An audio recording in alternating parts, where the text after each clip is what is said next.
I just want to show you a quick side-by-side comparison of the three vector editor programs.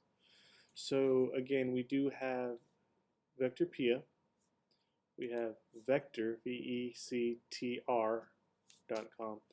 I believe that one you won't have access to, but I'll double check.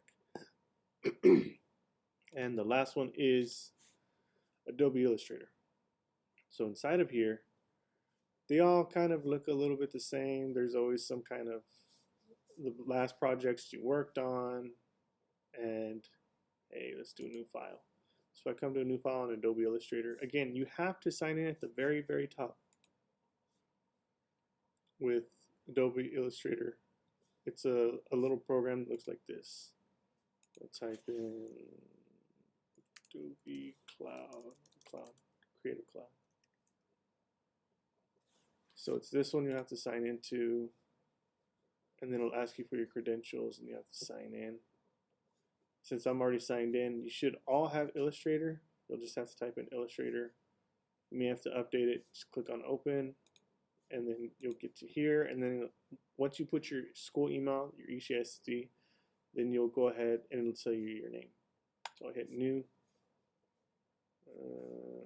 8 inches by 10. That's fine. We would work in a different conversion thing, but we're going to just stick with that for now. And so here it is. Here's your toolbar, you remember, and here's your panels over here, and then here's your workspace, and these are the projects that you're working on.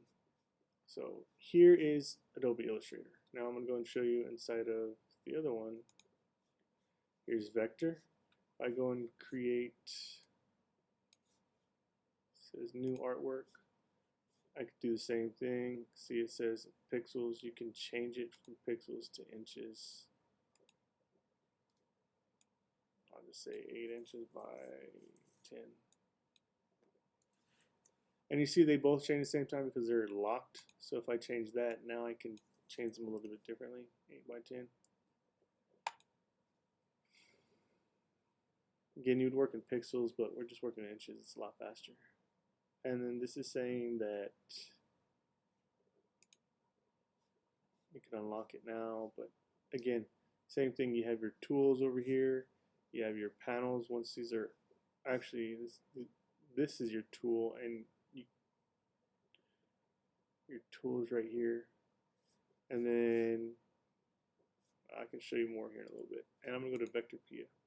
So the nice thing about Adobe Illustrator is that you can save it, and you have to remember at the very top, which you can't see right now, is if you hit File, and then you'd hit Save As. This is every time you work. You're going to have to practice this. Don't save it to your computer, save it to Creative Cloud, and then you'll just type it in, and then you'll hit Save. You have to do this every time, and you got to give yourself 5 to ten minutes at the end of every session. Before you leave, make sure you give yourself that much time to save it. Going back to Vector, this kind of saves it itself,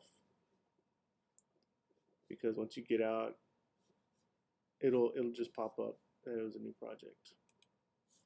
Vectorpia doesn't do that. You have to save it yourself, and you have to pull up your project every time you do it. But I'll show you a new project. Again, I'm going to do 8 by 10. 11 is good enough. And it says pixel inches, fine. So here's my area. Again, tool, panels, it's all the same. Vectorpia is nice because you can work on it on the Mac computers, because this is on the internet. As long as you have access to the internet, you can create this. All right. So that's the thing to this, is you must have internet, and you just continue working on it. You can work on your laptop, you can work on the class computers, so you can work on a computer at home. As long as you go to vectorpia.com and you just upload the file and you work on it, you're totally fine. If you want to do Adobe Illustrator, you only have access to Adobe Illustrator on the computers in the class. So you will have to show up. If you're behind, if you miss a day, You're gonna have to show up early. You're gonna have to before school to tutoring or after school just to work on it. All right. So that's something I really want you to understand.